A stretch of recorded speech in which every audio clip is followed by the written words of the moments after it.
Hey everyone, this is Jay, and I have something I wanted to mention.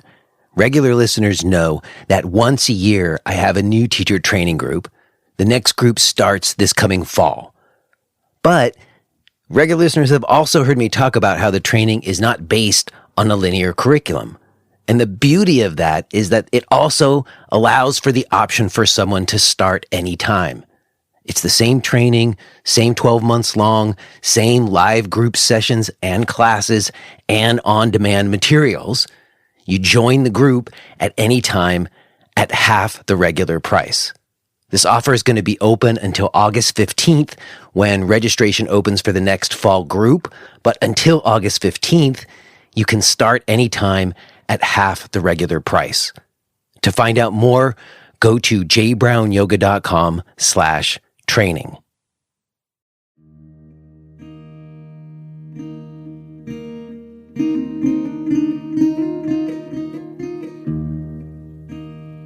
Okay, we've done it.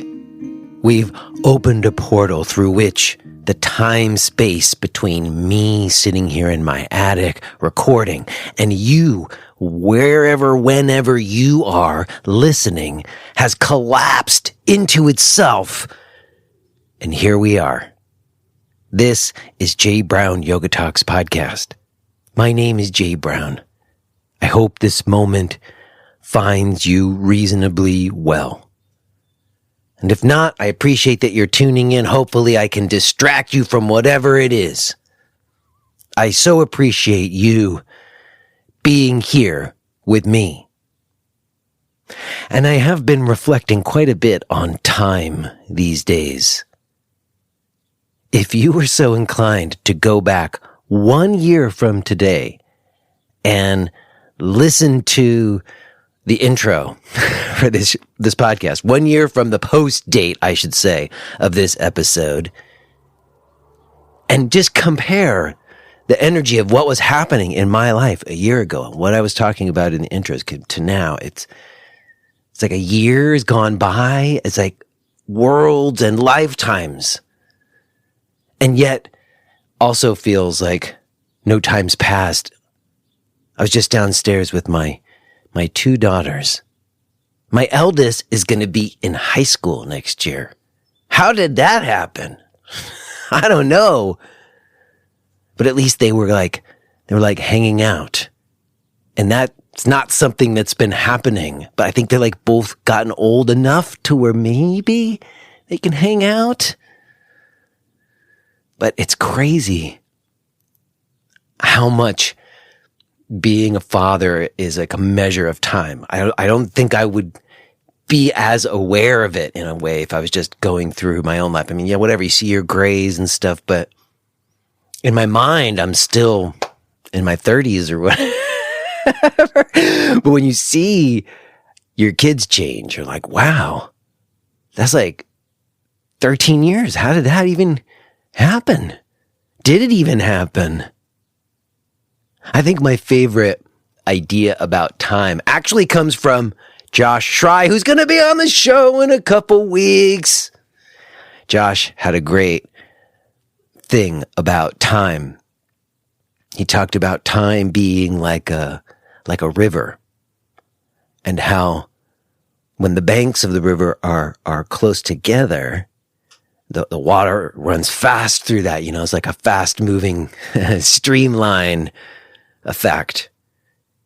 But when the banks of the river open up wide, it opens up and it slows down, and then sometimes there's eddies and swirls back around on it, you know, like the way water patterns happen in a wide river. I think that's maybe an accurate way to think about it. But then there are those things that are timeless, right? Certain glimmering experiences that are burned into your consciousness and stay with you forever, that you hold as precious jewels in your heart.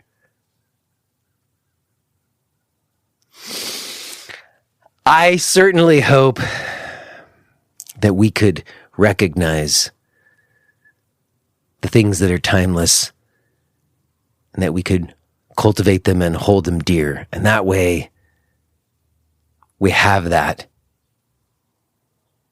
And when the storms are brewing and all that other stuff's going on that I was talking about last week, right? All the darkness and difficulty, we can have the solve of love and friendship. See, I'm feeling very romantic, I suppose, but that's a good thing. I need that in my life. And I hope that maybe you could find a little bit of it too. In a way, it's very much in the spirit of today's conversation with Gill Lloyd. It was a listener of this show who reached out to me and suggested that maybe I would reach out to Gill. I believe it was after my episode with Donna Holloman. Gill is someone who is very active in the British Wheel of Yoga and with Viniyoga UK. She was a direct student of TKV Desikachar.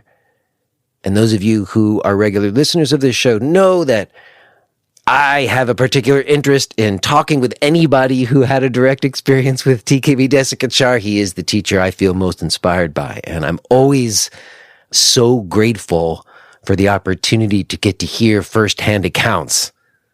And Jill's just so lovely. I can't wait for you to hear it. It was such a pleasure to connect with her.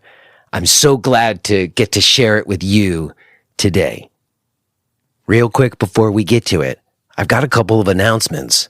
First, I've got some in-person events scheduled on the calendar.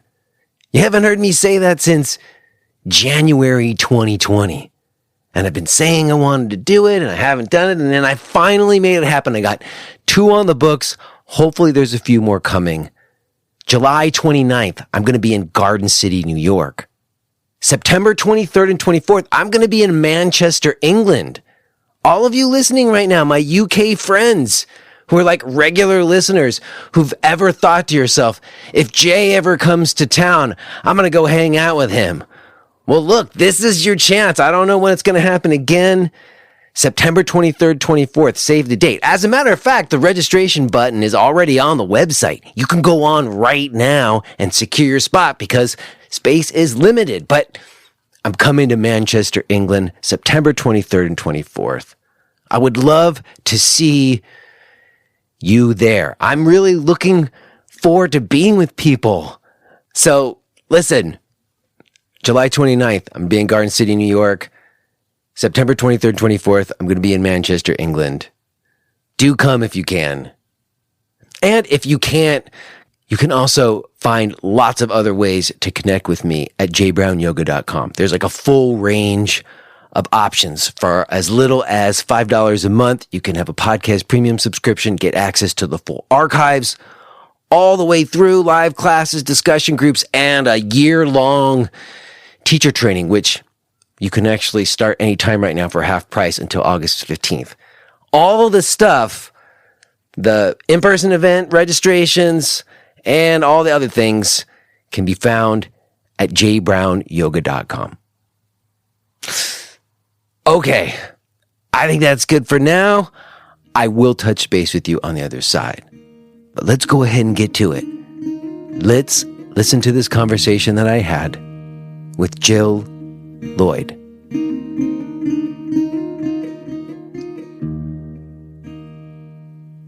Can you hear me now? I can hear you. Can you hear me?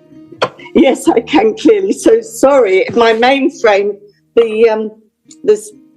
the mute wouldn't just go off. I'm so sorry. No worries, no worries. These things happen. There are sometimes little ghosts in the machines. I've been doing this for many years, so believe me, you're not the first one to run into some strange, glitchy thing right when we're supposed to come on together. Nothing to worry about. Sorry about that. Well, I think that yes, but I'm not the best at computers, but I think I was doing the right things. Anyway, nice to meet you. Nice to meet you, and I am already recording, and if it's okay with you, I'd like to consider us having just begun. Yes, of course. Oh, thank you so much. And I'm so grateful to you for giving me this time today. Let me give some due credit and thanks to our mutual friend, Mandy, who's a listener of the show, who is the person who reached out to me and brought us together, because she knows, and people who listen to this show know, that I'm sort of on a personal mission with it to try to talk to anybody on the planet who had a direct experience of learning from TKV Desikachar. Yeah. And, that's personal because I'm most inspired by him as a teacher, even though I never got to have direct instruction from him, except for like a chanting workshop I did with him once. But I'm always intrigued to talk to people who had a chance to work with him. And I've talked to people who have worked with him throughout like the time since he started becoming a teacher until he wasn't teaching anymore.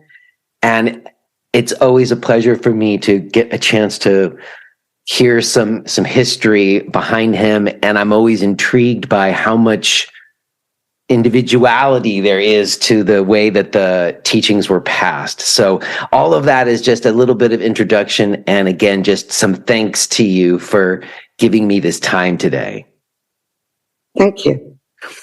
So I guess I'm curious, I would also mention that I usually do my best to prepare some for these talks and try to go online and learn about the people I'm talking to. But I have to admit, there is not a lot of information about you online, Gill. Well, I really started quite early on, and I think I'm of a generation that hasn't necessarily embraced this new world quite as much as others might have done in communications and so on. But I've been around a long time, and I've been involved with this sort of tradition right from my early days in the 1970s. When I started teaching, I would say I had a very slow sort of introduction working with Desikachar's teachers in the UK, first of all, who'd gone and studied out there for sort of 2 years in the 1970s. I was so inspired by these guys and also and others that I met later, that I really felt that behind this teaching there must be somebody so special, that they're all saying the same thing, they're all singing to the same hymn sheet, as it were, and introducing, this concept of Vinyasa Krama, which at the time was quite new here. And so I was a long time learning. I was a teacher for the British Wheel of Yoga. I was a teacher trainer. But I also sort of carried on my studies with Sir's teachers. I didn't meet Sir until 1992. Mm. So even though I'd studied in his tradition with Paul Harvey for 6 years, I eventually met him in 1992 in the UK. And I just want to say that was the most amazing. We were with him 1 week, and it was the most amazing experience, because at first I was absolutely terrified that this person, I'd been following his teachings via other people for a number of years, would not, it might not work. I might be disappointed or find him strange or something. But that week was absolutely wonderful, and he was everything I thought he could have been. He was so steady, so calm, so knowledgeable, so perceptive. So that was my first introduction to him, a week with him in England in 1992. I see. Well, that's interesting. I mean, I didn't find my way to his teachings till a couple years after that, but I'm intrigued by you coming to know yoga through his students. Did you have exposure to yoga before being exposed to like the kind of style of teaching or the teachings that were coming through his students? Had you had yoga experience prior to that? Yeah, well, being a member of the British Wheel of Yoga and being on their education board, it was a mix. It was all systems welcome there. So I had a lot of exposure. Some other sorts of chanting. I'm very into chanting, Jay, and I'd also chanted with other people, but not the formal stuff that we've done with Sir. And so I was interested, but to be quite honest, it was the idea that just Vinyasa Krama, this step-by-step approach to things, was common sense to me. And nobody else seemed to be following anything like that. It just seemed so right. And so I did have a lot of exposure to other people before, but this is what I, really sort of gradually put all my apples in that basket, as it were.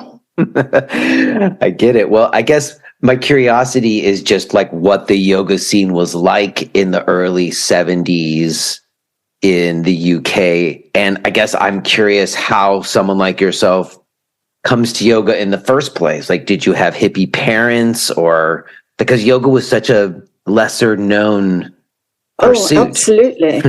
Yeah, it was, it was all new and so on. It's just suddenly coming on the scene, really, in the 70s, and Richard Hittelman's television program on yoga sort of got a lot going here. The only reason I actually went to a yoga class was that I went to sign up for an evening class, and the French class was full.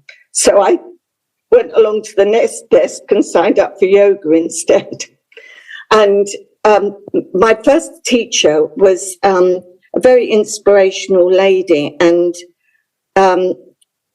she was talking things like, I had a copy of the Bhagavad Gita given to me by her, and some simple Upanishads, and so I very sort of quickly got to see quite a big picture. So I was very lucky with my first teacher that sort of opened up the yoga world for me, that it just wasn't just asana. Well, I think a lot of people have said that, I mean, even when I came to yoga in the early 90s, it still wasn't about fitness. It was still like a mystical, spiritual tradition. I guess I'm even more curious then, like, do you have some idea of where that interest comes from in you, that you found yourself with a copy of the Bhagavad Gita in your hands at a young age? Well, it was, I had when I was younger, I was a practicing Christian, and I think I had that sort of spiritual something within me looking for something, but I found that the church didn't really meet that. And when that very first yoga class I went to, I expressed it when I came home to my husband, that it was like someone had suddenly opened lots of windows so I could see a lot more, a lot wider, a lot further. It was sort of suddenly the idea of meditation, working with the breath, the ideas in the Yoga Sutra and so on. I just found it very appealing. And I've spent quite a lot of time studying the text, studying the history of, the evolution of yoga through the Upanishads and so on. So my interest has carried on. And it can't end, can it? Because it just goes on. Well, I'm laughing because I'm laughing so much. I use this term on the show for people like yourself. I call them lifers, where I'm into life. Yeah. you get hooked into yoga at a certain point, and it just becomes part of who you are. And it even if you were teaching or not teaching it, it's just there. It's something you continue to inquire into. I guess I'm curious what the, profession was like in terms of you getting involved in the British Wheel of Yoga. One of the only things I found out about you online was written by one of your students, which is so appropriate, actually. And it talked about a class that you taught in the mid-'80s at Desmond Anderson Middle School in Crawley, West Sussex on Monday evenings from 7 to 9 p.m. Yeah, that's where I started. And I'm curious about that class. Were you already teaching Vinyasa Krama at that point? Were you chanting in that class? And was it a group? Not really chanting. No, not chanting so much. My chanting really sort of evolved with working in the course with Paul Harvey. In the early days, Desikachar wasn't. When he first came to England, the first message was Vinyasa Krama. Then it was sort of Yoga Sutra studies, and then it was widening. And while I was on my 4-year course with Paul Harvey, I was already a teacher trainer by this time, but Desikachar suddenly wanted the Westerners to start learning chanting. That's how it, so we started then. I have a chant group now. I practice with other people. I practice on my own. I really enjoy. I found chanting to be a very wonderful tool of yoga, but certainly not in those early days. I'm sorry to interrupt you, but I was just curious about that thing that you just said, because I heard about that. I heard about when Desikachar told everybody they should start chanting. And I heard, and I'm wondering if you've ever heard this, that the reason that he made that choice was because he felt that everybody was getting too caught up in the postures. Have you ever heard anything like that before? Or is that just yes? But I think his father, I never met Krishnamacharya, unfortunately, but from what I know, Krishnamacharya said he had to teach women chanting because he didn't think there would be enough men interested, and if they wanted chanting to survive, it was important to teach it to women. That was one of the things that we were told. Well, that makes sense to me. And I think. Go ahead. I'm sorry. Sorry. Everyone was in the KYM.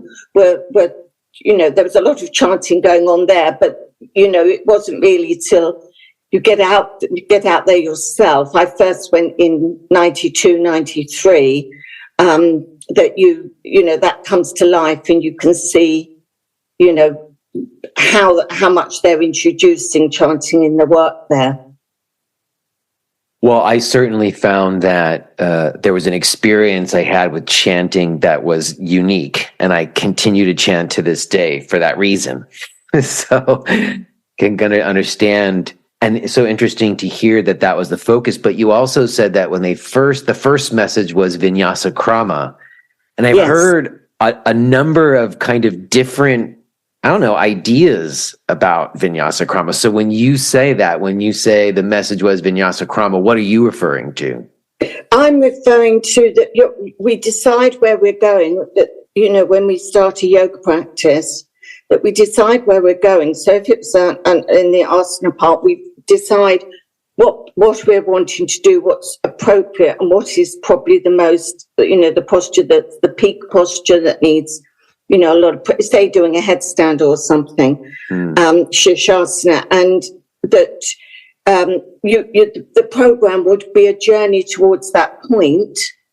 And then afterwards, you do some counterpose, but more bringing yourself back to an even state to complete the practice. Sort of like a journey up the mountain, the top of the mountain, and then coming down in a very safe and prepared way, not a mixed bag of postures. Before that, I'd go to a yoga class and it would just be a hodgepodge of postures. There was no idea of counterpose, the idea of breath with asana, breath longer than movement that Sir taught. So there was really, even the sort of the posture work I'd done had to be learned anew when I met Sir's teaching. Right. And I guess as a point of clarification, I guess for myself and anyone else, when you talk about Vinyasa Krama as being like that, I've seen it drawn out, whatever. Sometimes it's more of a circle than a mountain, like yes. And at one point along the circle is the headstand or whatever, and it comes around. I've seen people present Vinyasa Krama as almost like a set sequence like that, but I've always understood it to be more as a concept, or not a concept, as a principle, so that it doesn't have to be about doing headstand. It could be just about addressing something specific to a person, and then the practice is developed or designed according to that, rather than some arbitrary idea that the teacher has before the student walks in the room. Would you say that that's the correct idea? Desikachar always said never, when he was seeing people one-to-one, he would never be thinking about what he was going to give them, because he didn't know what they were going to bring with them when they came in the room, what their needs were going to be in that moment. So the practice that he would give you and used to give me was always, what he saw as the needs of that time and what he gained from the student by, if it's one-to-one, he would take your pulse, talk to you, and then evolve something then and there. So we would never pre-plan for a one-to-one student. I think if you're taking a class, you think about your, a regular class. You think, well, what's suitable for that group of people? And it might be very gentle. It doesn't have to have any big postures in it. It depends on who you're teaching. Well, did you have one-to-one time with Desikachar? Oh yeah. When I was studying with Paul Harvey, I used to go out with groups. I became chairman of Viniyoga Britain for a few years, and appointed by Sir out there. And when he really took me under his wing, I had my practices. I'd chant with him, sit with him. And the one thing, I don't know if it's because I got him later, towards, in his teaching, but I must say that when I went into the room to work with him, I was the most peaceful that I ever felt. It was very calm and gentle. I was always told it would be scary, but it wasn't scary at all. It was almost like a meditation, even to be in a room with him.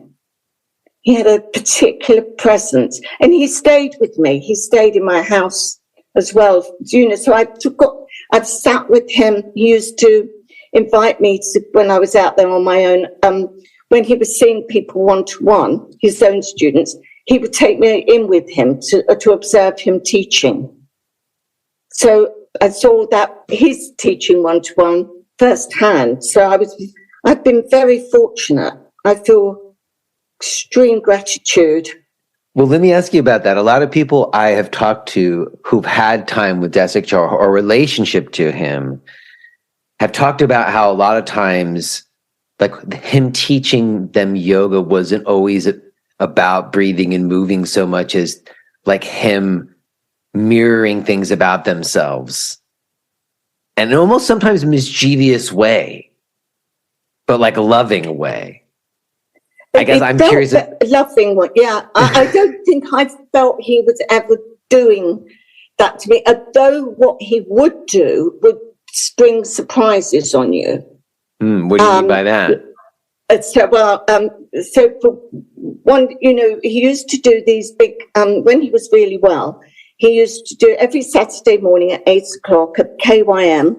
He used to give talks and study lectures, and everybody used to go. So there'd be lots of local students going as well as visiting students. And he would love to sort of disarm people by suddenly asking a question of one person in the room. Like having them get up and demonstrate something, or you're going to chant this for everybody, and like put them on the spot or something. Yeah. That has happened to me a few times. Yeah. I guess that was. But it gives you confidence. Yeah, if you can do it. Yeah. It was like you feel oh, I feel I'm properly, somehow it made you feel sort of secure, and can I say, it made you feel loved in a way, in a general sort of affectionate sort of way. Yeah, I can feel that, like as a father, you would want to encourage your child to go out. He's not that much older than me. He was he was 6 years older than me. Okay. So it was a very nice relationship. And at one point, he asked, we were there, I'd done a diagram for him the day before. I was using the analogy of a mountain bike wheel, but as describing the 8 limbs of yoga. I sort of labelled it all up, where the yamas and niyamas were, and so on. And I showed it to him, and the next day was a Saturday, and we got there, and there were hundreds of people in the room, mostly Indians, and he said, now Gill Lloyd will present this model. And he left me for half an hour doing this with the group, and it felt like it was scary, but it was also, I felt really honoured that he thought I was seeing something quite clearly. So that, but he would put you on the spot. It wasn't always easy. I know, but you know what also that seems to me it does is it, compared to like other traditions of yoga that I had studied, that wasn't generally the case. Like it wasn't, it seemed like Desikachar related to people in an interpersonal way that was unique. Yeah. Like more as a friend, as he would describe, rather than as like a guru type authority figure or something. I can tell you that was rather interesting what you've just said, because I was there one evening and he said, Gill, come along. Somebody's coming to interview me at 6 o'clock. I think you'd be interested. It was someone doing a PhD. And there was a setup in the garden. We were being eaten alive by mosquitoes during all this time, I might say. But he said, you'll find this interesting, Gill. So we were sitting on chairs, and this young man who was doing his PhD came in and immediately prostrated himself to Desikachar on the grass. And Desikachar, I was sitting within like a foot of this, and Desikachar leant forward, he got up, put his hands under his shoulders and said, very firmly, I am not a guru. And then more gently, I am not a guru. And then as he put him back in his chair, very quietly, he said, I am not a guru. And then the interview started then. But, he didn't want to be seen as that sort of figure. It was an extraordinary experience, just the three of us in this garden. I mean, it's very defining because I saw plenty of people prostrate to lots of teachers over the years, and the teacher didn't do that. Yeah, but I know that this guy had been around to other teachers, and I would have guessed that the prostration would have been accepted willingly. And often maybe a sign of respect, certain cultural norms around these things, it could have been a lot of reasons, but for me more that does seem to me something that Desikachar was communicating in terms of like teacher-student relationship. You're right about culture, because, if an Indian came in and did that he wouldn't have worried. That would have been more acceptable, I think. Interesting. But I think it's somebody from Europe coming over, and, he didn't feel it was part of that person's culture either, right, to do that. I would never have forgotten that moment. It was an iconic moment, really. And I guess in your time, like learning from Desikachar directly, like outside of like practices that he may have given you, did you have opportunity to like discuss texts and like get sutra studies from him? I know Paul's like a master at that Paul stuff. But Paul is brilliant. Paul I know. His knowledge is amazing. And I still, from doing 6 years study with him, I would still go to my notes that he gave us then. He's such a resource. He's got that website. He puts out the posts. I mean, it's amazing. It's amazing. Yeah. But I studied, because I was later on being a one-to-one student, I was a bit later than Paul, actually being direct student. But we did I went through verse by verse the Taittiriya Upanishad with him. We did work, he would chant with me. We did chanting of the Bhagavad Gita, other chants. And he used sound quite a lot with me. Yeah, often in the vinyasas you would chant, right? Sometimes. Yes, yeah. And sometimes use sound in asana. If you using some sound, obviously you make sound when you're exhaling. So, if you're doing a forward bend, you might be doing some sound and so on. And teaching us to use like verses, appropriate mantra, silently with pranayama. Yes. And it's interesting. It's interesting to me too, even just the idea of like introducing chanting, because there is, potentially whatever cultural differences. But I remember seeing this interview with Desikachar where he was talking about it, and he was talking about this one student who was a Christian. So instead of giving her like a Vedic mantra, he made up this like song about Jesus and he just starts singing in the interview, which is so endearing, but yes. I love you, Jesus, or whatever. Like he would just, that it didn't matter in a way, that it was about he was very, very respectful of, they had in the KYM, they had no Om symbols up, and they had pictures of Krishnamacharya and stuff, but no, anything that was going to bother anybody or put them off of coming in because of religion, especially in India, if you're coming from a Muslim background, he didn't want to put, he said yoga's for everyone. And it was, I will tell you one funny story.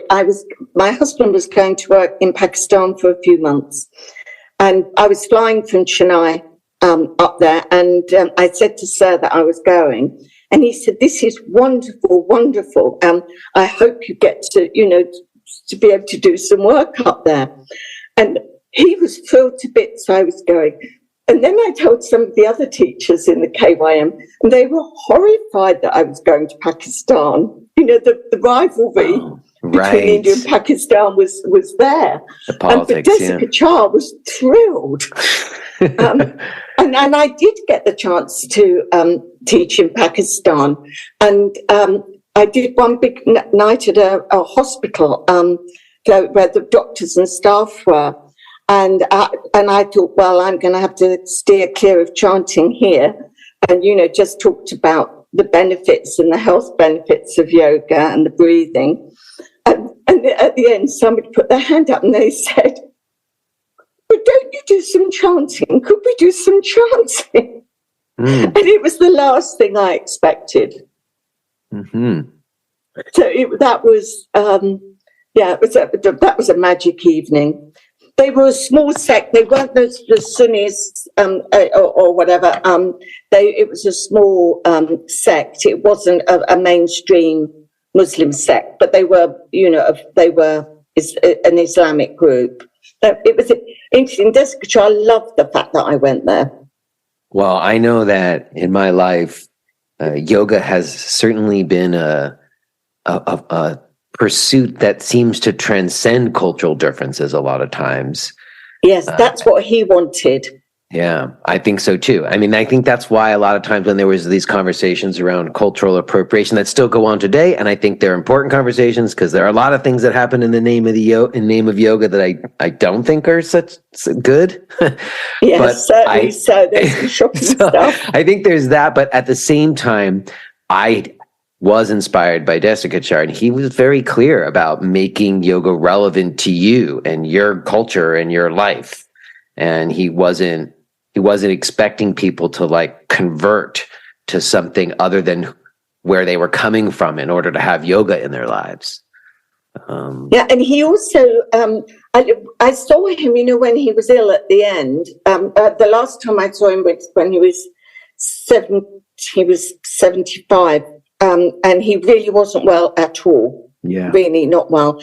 But still, he was taken to there's a Catholic church near the airport in Chennai, and he loved to go there. And walk around. And when, if he was in Israel, he wanted to go to the holy sites. In England, he wanted to go into the cathedrals. He was always, he obviously loved being in those sacred spaces, but he wasn't particularly religious, Desikachar as such. If anybody asked him, who's your deity or so, or any that sort of question that would happen in India, he would say, well, it's my father. He himself wasn't a strict follower of anything. He thought all these places were special, and it was more the spiritual life and the opening of the heart, I think, that was probably really important to him. That purports with other things I've heard about him. I mean, there is something there, though, in terms of like, what do they call it, shruti or faith, that there's certainly elements, even if it wasn't like, he wasn't like a Kali follower or whatever, but that there's, I'm curious because it's a conversation I've been having a lot. And I know Mandy mentioned it to you. I've been asking yoga teachers about, higher powers and the idea of spirit. And, it does seem like some of that does get encompassed in this feeling of mutual friendship. And as you were saying, kind of like heart opening sometimes. Like sometimes those things can almost equate, it seems to me. He used this term a lot. You're just reminding me. He was saying for something to work between two people, a teacher to a student, there needs to be a heart-to-heart connection. And I've seen how he works and how, sitting in with him when he's teaching other people, you can see that everything you have, the good relationship is so important.